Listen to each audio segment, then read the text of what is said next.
donde yo tengo un rechazo a unos aspectos que forman parte de mí, que los veo con mi pareja, tengo la oportunidad de integrarlos y de cambiarlos. Entonces leo la siguiente frase, ¿no? Y es la siguiente. Jung, para describir el proceso de integración interior, habló de la importancia, ¿sí?, de unir, fijaros bien, de unir los aspectos opuestos de nuestra psique.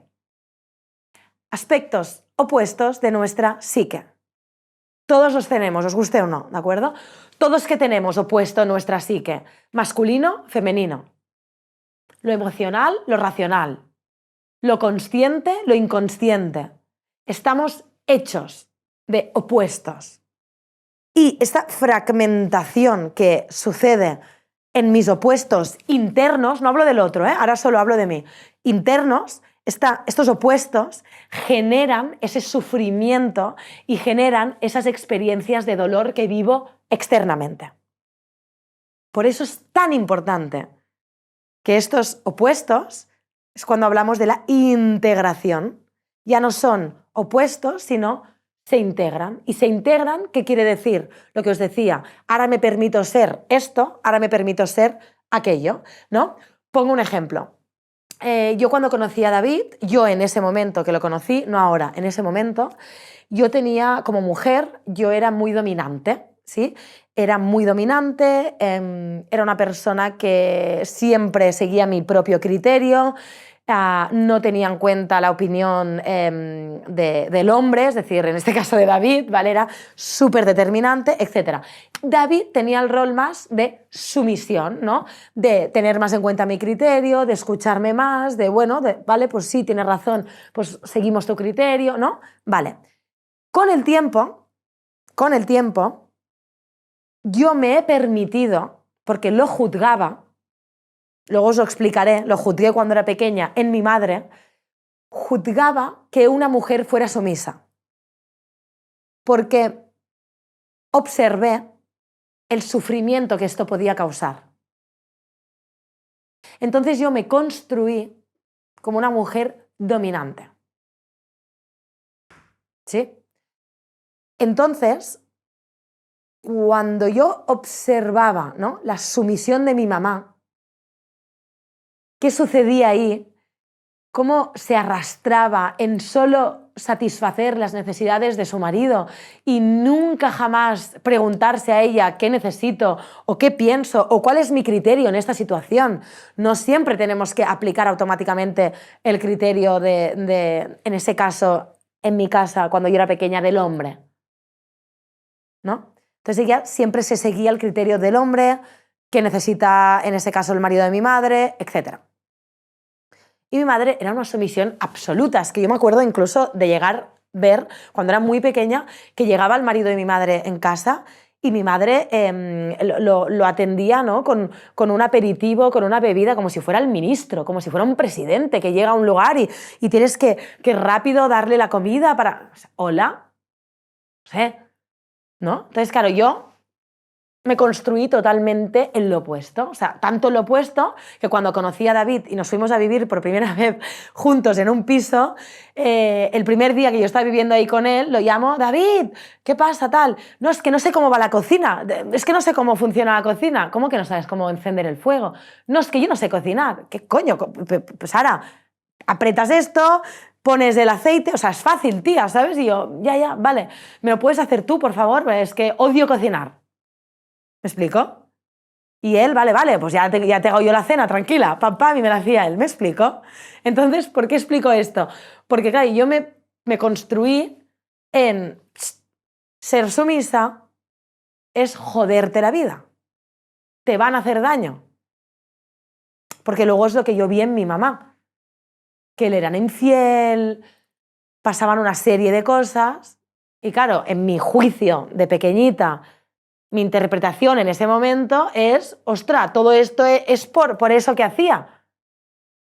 Que las cosas tienen otras explicaciones y son más profundas, pero en mi inconsciente yo juzgué la sumisión de la mujer como muy mala y me construí firmemente como la dominante.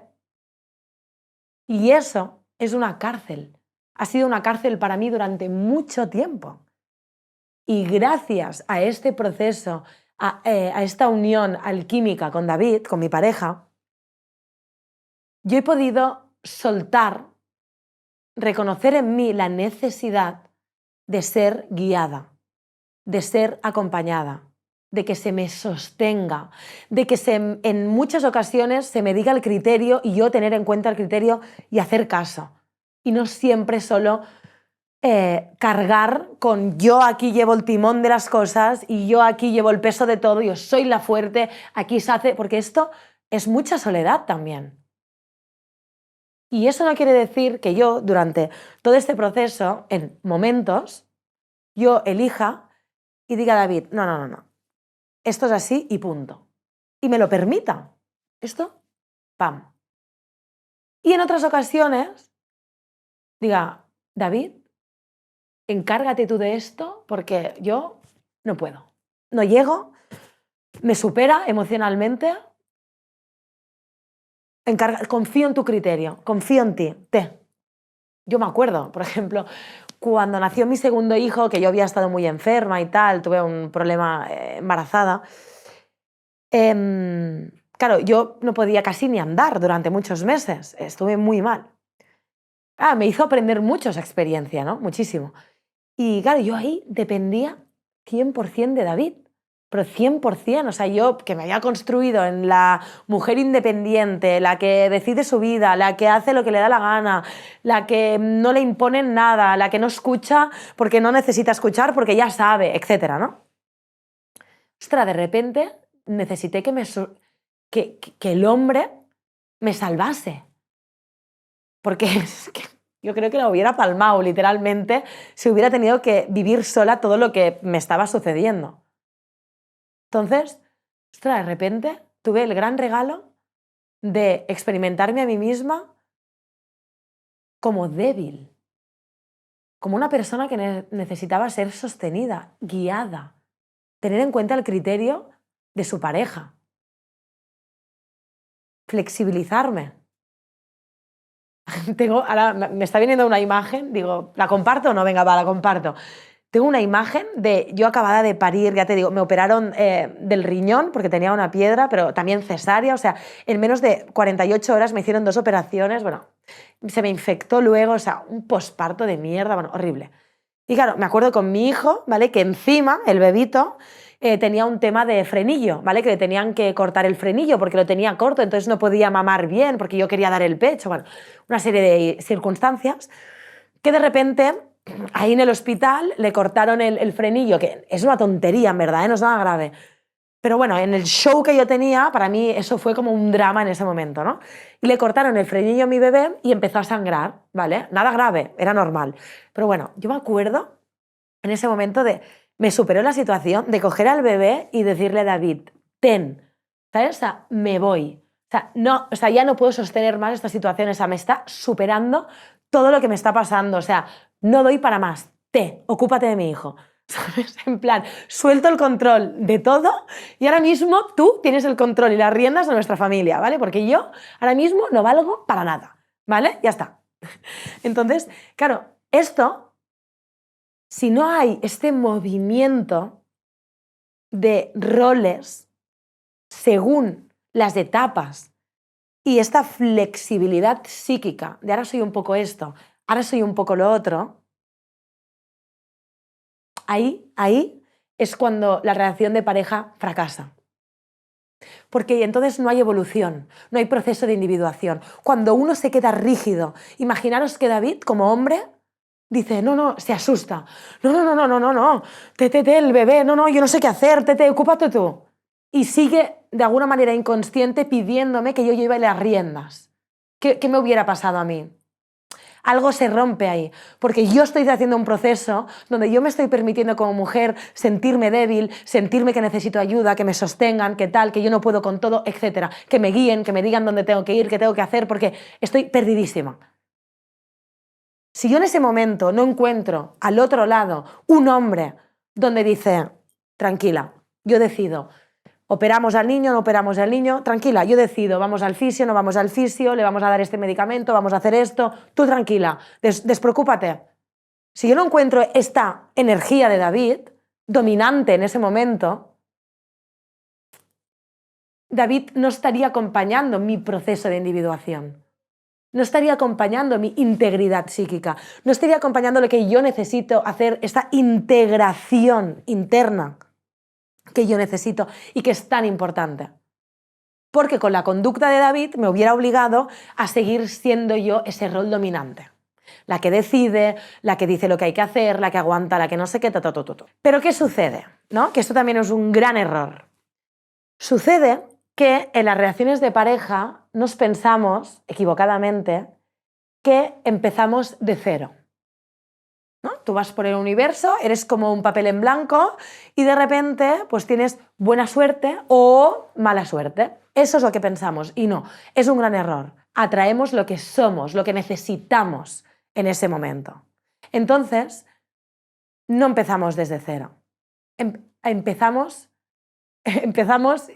desde la primera pareja a la segunda, a la tercera, hasta que muramos, ¿vale? Empezamos atrayendo lo que necesitamos y lo que somos. Entonces, esto es muy importante porque entonces os podéis plantear, jolines, pues qué mala suerte he tenido, porque a mí me ha tocado atraer a hombres infieles y claro, mi amiga, pues qué suerte, le ha tocado un hombre honesto y le ha tocado un hombre muy fiel.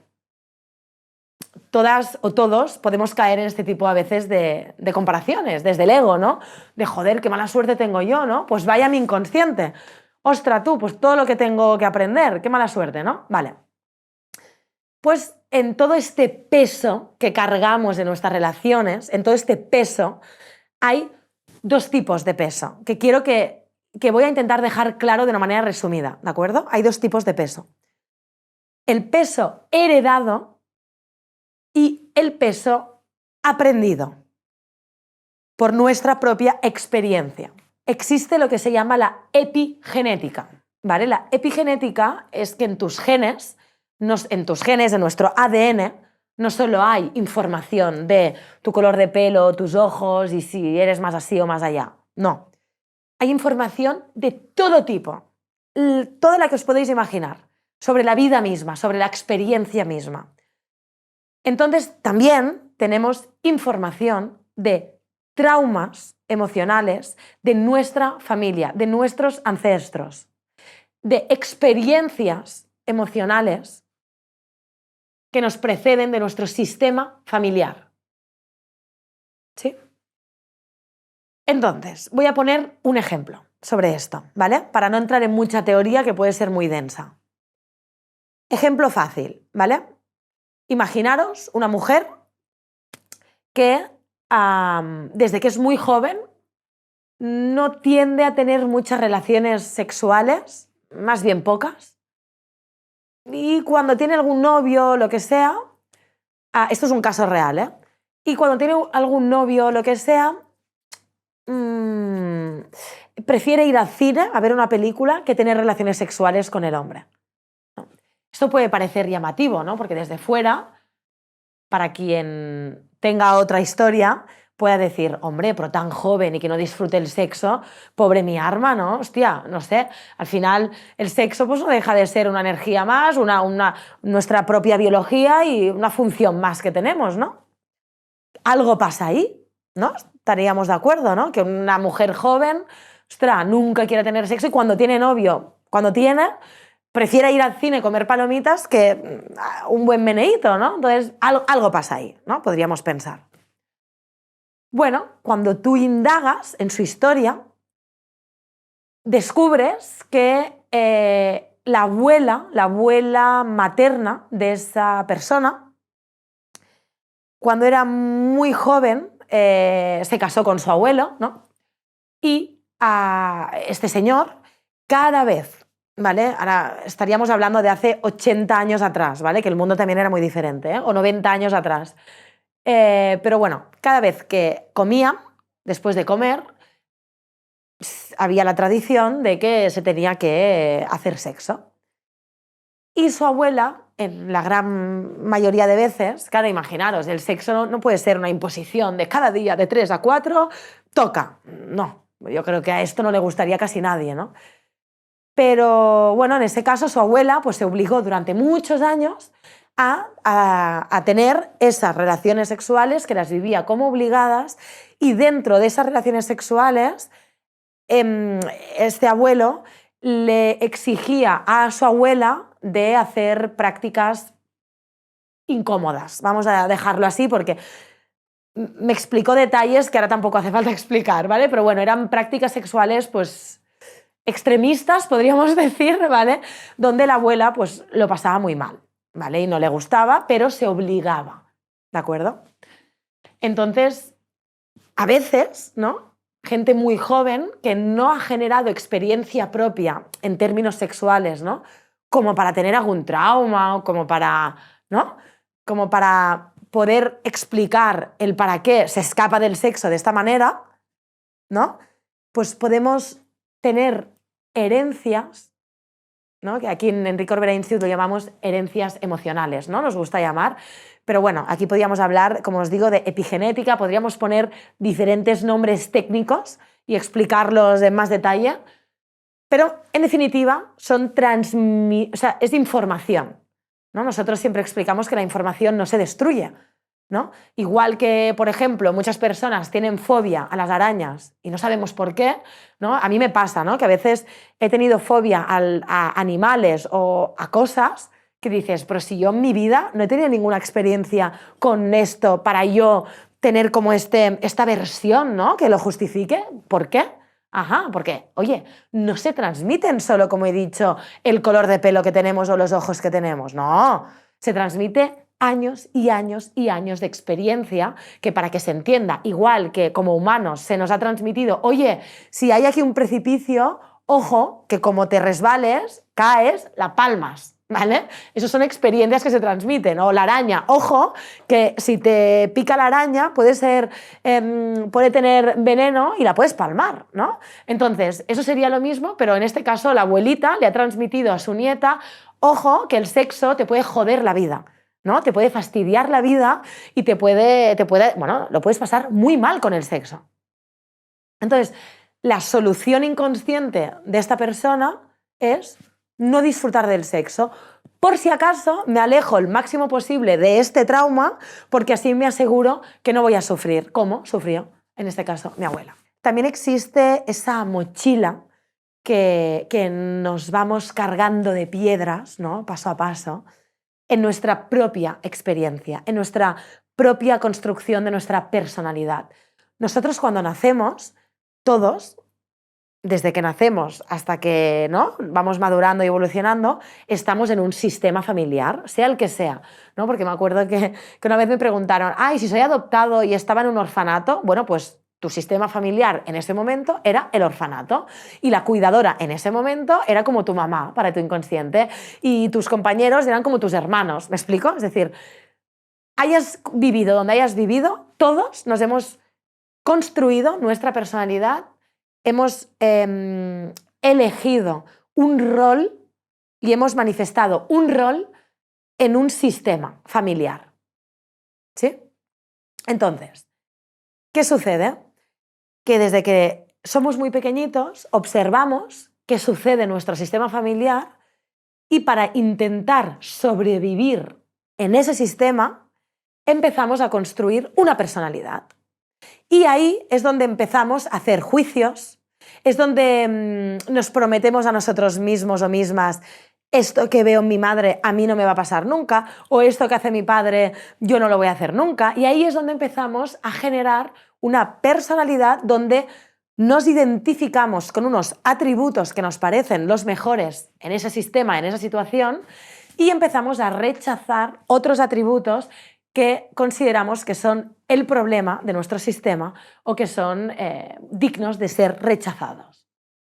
Si os parece, voy a poner el ejemplo que había empezado a poner antes, ¿vale? Como para acabar esta idea, ¿no? Y eso que os decía, ¿no? Yo veía la sumisión de mi mamá, de cómo servía, ¿no? Porque parecía una sirvienta a su marido. O sea, yo me acuerdo de ver a mi madre llegar de trabajar, igual que su marido, ¿eh? que no era mi papá biológico, o sea, me hizo de papá, pero no era como el papá biológico. Y me acuerdo de que ambos llegaban de trabajar a la misma hora. O sea, no es eso que digas, no, es que mi madre en verdad no trabajaba, tenía otro rol porque el padre trabajaba. No, no, no. O sea, los dos llegaban de trabajar, pero él se sentaba en el sofá y mi madre se arremangaba y como una loca preparando la cena, lavadora, secadora, tal, y el otro en el sofá, sin moverse. Claro, yo, ¿no? O sea, si ahora vinierais a mi casa, desde el inicio, yo no es que esté en el sofá ni mucho menos, pero si yo estoy activa, os doy mi palabra que David también. ¿Me explico? Yo duermo a los niños, él ordena la cocina. Yo otro día ordeno la cocina, él duerme a los niños. Otro día uno limpia el patio, el otro hace no sé qué. ¿Me explico? A ver, puede haber algún momento que alguno de los dos esté descansando. Puede pasar, no pasa nada. ¿Sí? Pero claro, yo viví una situación totalmente, bajo mi parecer, injusta, ¿no? Porque era uno súper relajado y la otra hiper mega estresada, ¿vale? Bueno, entonces, como os decía, claro, ¿yo qué aprendí? ¿Cómo construí mi personalidad? ¿No? Pues en rechazo sobre todo a esa sumisión, a ese servilismo de mi madre a mi padre, ¿no? Y claro, yo muchas veces, por ejemplo, ahora, ¿no? Empiezo a tener interés de apuntarme a cocinar, ¿vale? Porque yo, como os digo, nunca he cocinado. Y ahora estoy en una etapa de mi vida que digo, ostras, en verdad me encantaría un día, hostia, cocinarle un plato bueno a David y decirle, mira, pues mira que te he cocinado, ¿sabes? Con todo el amor del mundo te he hecho este plato. Pero claro, me lo estoy planteando a mis 34 años, ¿sabes? O sea, hasta el momento ni de coña, ¿sabes? Era en plan, yo no pienso cocinar. Me vas a cocinar tú, en todo caso, si no aquí no se come. ¿Sabes? De hecho, mi suegro siempre hace broma porque cuando viene a mi casa dice, bueno, ¿qué habrá cocinado David? Porque claro, Sara, lo que es cocinar, ¿sabes? Yo me río. Me hace gracia, porque es verdad, ¿sabes? Pero un día voy a sorprenderlos a todos, os lo juro. Los voy a sorprender y les voy a cocinar a todos. Pero claro, tengo que buscar mi tiempo para apuntarme a cocinar. Pero bueno, de verdad, es algo que me apetece, ¿no? Porque también creo que es un acto de amor cocinar, ¿no? Lo que pasa es que yo lo juzgué como que era malo, como que era someterse, y no. Es cuando hay una relación de alquimia, lo bonito es esto, ¿no? Ahora me permito que me cocines tú y ahora me permito el regalo de cocinarte yo, ¿no? Y esto creo que es la alquimia real, ¿no? De este vaivén, de ese baile. Creo que es lo mejor que le puede pasar a una pareja, tener ese baile. Esta frase resume, ¿no? Que nuestro presente es una compensación de nuestro pasado. Ya sea nuestro o de mi abuela, no sé si me explico, ¿sí? Pero al final es esto, funcionamos por compensación, entonces cuando ha habido mucho de una cosa, se necesita mucho de la otra. Y la maestría es el camino del medio, ¿no?